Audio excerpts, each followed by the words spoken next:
បងប្អូនអរគ្នាឥឡូវនាងខ្ញុំកំពុងតែនៅក្នុងវិឡា MR ដែលគម្រោងផ្ទះយើងណាគឺទៅតែសាងសង់ថ្មីស្រឡងតែម្ដងឥឡូវនេះនាងខ្ញុំមកធ្វើការបង្ហាញពីសកម្មភាពនៃការរៀបចំរបស់ខាងក្រុមហ៊ុននិងបងជាងគាត់កំពុងតែមមាញឹកដុតដៃដុតជើងក្នុងការរៀបចំផ្ទះនឹងឲ្យបានហើយរៀបរយក្នុងពេលឆាប់ៗនឹងតែម្ដងអ្វីដែលសំខាន់ណាផ្ទះនឹងយើងមានការរៀបចំជាអាងហែលទឹកជាមួយនឹងសួនច្បារយ៉ាងធំទូលាយហើយផ្ទះនឹងយើងសង់លើទំហំដីគឺទៅតឹង20ម៉ែត្រជម្រៅ22ម៉ែត្រដែលយើងរៀបចំជាអាងហែលទឹកយ៉ាងធំទូលាយអញ្ចឹងបងដែលគាត់ធ្វើការទិញផ្ទះនឹងហើយអាចរៀបចំជាផ្ទះលំហែឬក៏ជាផ្ទះស្នាក់នៅប្រចាំថ្ងៃក៏បានអ្វីដែលសំខាន់ណាផ្ទះយើងគឺរៀបចំនឹងការរចនាម៉ូដគឺស្រស់ស្អាតខ្លាំងគឺបែបលំហែអ្វីដែលកាន់តែពិសេសទីទៀតហ្នឹងផ្ទះយើងគឺមានចម្ងាយត្រឹមតែ200ម៉ែត្រពីរង្វង់មុខការរំដួលតែប៉ុណ្ណោះអញ្ចឹងឥឡូវកុំឲ្យខាត់ពេលយូរនាំអារម្មណ៍បងទៅមើលផ្នែកខាងក្នុងផ្ទះតែម្ដង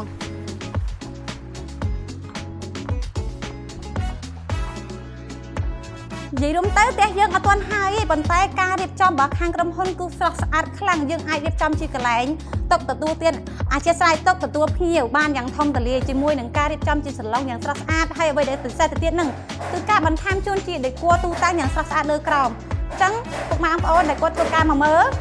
ពេលដែលផ្ទះហើយគឺកាន់តែស្រឡាញ់ខ្លាំងសូម្បីតែធ្វើការ review ផ្ទះដែលមិនទាន់ហើយក៏ខ្ញុំមានអារម្មណ៍ថាស្រឡាញ់ផ្ទះនឹងខ្លាំងហើយជាន់នេះយើងមានជាបន្ទប់ទឹកមួយជាមួយនឹងផ្ទះបាយយ៉ាងធំទូលាយផ្ទះបាយយើងផងដែរការរៀបចំរបស់ខាងក្រុមហ៊ុនគឺគិតគូរល្អិតល្អន់មែនទែនយើងមានការរៀបចំជាកន្លែង mini bar ជាមួយនឹងផ្ទះបាយសើមអញ្ចឹងការរៀបចំជាទូតាំងគ្រឿងទេសម្ហូបអាហារអីក៏ងាយស្រួលដែរគឺបានគ្រប់បែបយ៉ាងតែម្ដងមានទាំង space សម្រាប់ដាក់ទូទឹកកកជាមួយនឹងសិងលាងចានហើយ modern ខ្លាំងតែម្ដងហើយនៅផ្នែកចុងក្រោមនេះផងដែរយើងក៏មានជាផ្នែកខាងក្រោយផ្ទះដែរ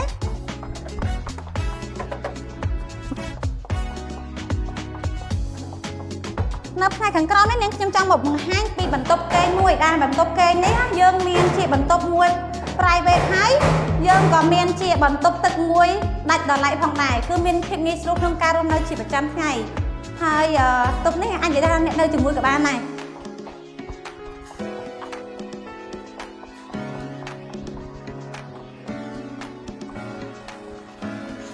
ហើយបរិវេណត្រង់នេះវិញគឺជាមុខអាងទឹកដែលផ្នែកក្នុងអាងទឹកនេះយើងក៏មានការរៀបចំជាកញ្ចក់នៅផ្នែកខាងក្នុងកញ្ចក់នេះផងដែរពុកម៉ែបងប្អូនអាចរៀបចំជាកន្លែងការងារប្រចាំថ្ងៃអាចថាកន្លែងរៀបចំជា office ផ្ទាល់ខ្លួនឬក៏ជាបន្ទប់គេងមួយបានយ៉ាងងាយស្រួលផងដែរពួកអីយើងអាចបំពេញតាមតម្រូវការចឹងអាចឃើញបាន space បន្ទប់យើងគឺធំទូលាយខ្លាំងរៀបចំជាកន្លែងកម្មវិធីជប់លៀងលក្ខណៈជុំគ្រួសារក៏បានមានភាពងាយស្រួលផងដែរឥឡូវនេះយើងទៅមើលផ្នែកជាន់លើម្ដង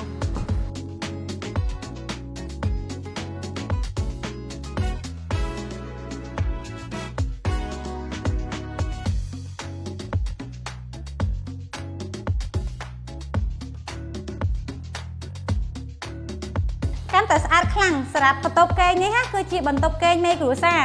ហើយខាងក្រុមហ៊ុនក៏មានការរៀបចំជាដេគ័រក្រេគេជាមួយនឹងដេគ័រទូសម្អាងជាមួយនឹងការដេគ័រទូក្បាលក្រេយ៉ាងស្រស់ស្អាតគឺ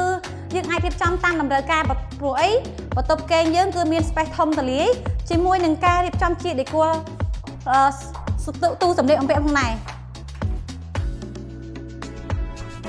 ហើយសម្រាប់បន្ទប់នេះផងដែរយើងក៏មានផ្នែកវេរ៉ាំដាខាងមុខផ្ទះផងដែរដែលយើងអាចមើលទៅបរិវេណផ្នែកខាងក្នុងបុរីបានយ៉ាងងាយស្រួលផងដែរហើយបន្ទប់គេងនេះគឺយើងមានការរៀបចំជាកញ្ចក់បង្អួចដើម្បីឲ្យពន្លឺចេញចូលមកផ្នែកក្នុងបន្ទប់គ្រប់គ្រាន់ផងដែរហើយបន្ទប់គេងមេគ្រួសារយើងក៏មានជាបន្ទប់ទឹកនៅផ្នែកខាងក្នុងយ៉ាងធំទូលាយផងដែរឥឡូវយើងទៅមើលបន្ទប់គេងសមាជិកម្ដងគ្រាន់តែចូលមកដល់ភ្លាមបន្ទប់គេងនេះគឺមានអារម្មណ៍ថាជាបន្ទប់គេងការរៀបចំរបស់ខាងក្រុមហ៊ុនគឺរៀបចំតម្រូវកូនស្រីតែម្ដងគឺពណ៌យើងគឺបើកខ្ជូតតែម្ដងគឺភេញតែម្ដងហើយអញ្ចឹងបន្ទប់គេងគឺយើងមាន space ធំទូលាយក៏អាចរៀបចំជាដេគ័រទូ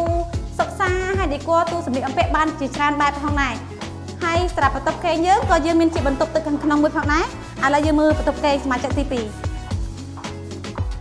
បន្ទប់គេងនេះគឺមិនចាញ់បន្ទប់គេងទីសមាជិកទី1ហ្មងដែរបន្ទប់គេងនេះ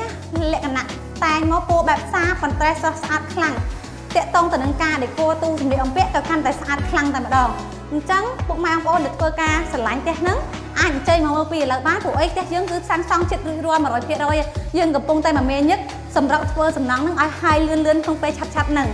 សម្រាប់ពុកម៉ែបងប្អូនដែលធ្វើការចាក់អារម្មណ៍នឹងគម្រោងផ្ទះ Villa Tor MR អាចអញ្ជើញមកកាន់ការិយាល័យផ្ទាល់ដែលផ្ទះយើងមានការប្រម៉ូសិនពិសេសបញ្ចុះតម្លៃរហូតដល់ $20,000 ភ្លាមអញ្ចឹងទីតាំងការិយាល័យយើងមានទីតាំងជិតនឹងផ្លូវកបាត់ក្រុង40ម៉ែត្រក្បែរនឹងកាហ្វេចេះស្ដារ13ប្រចាំខេត្តសៀមរាបដែលការិយាល័យទាំងនោះស្ថិតនៅក្នុងភូមិកោតថ្នោតឃុំកដែកស្រុកប្រាសាទបាគងខេត្តសៀមរាបពុកម៉ែបងប្អូនធ្វើការចាក់អារម្មណ៍អាចអញ្ជើញទំនាក់ទំនងតាមលេខទូរស័ព្ទខាងក្រោមនេះសូមអរគុណសូមជម្រាបលា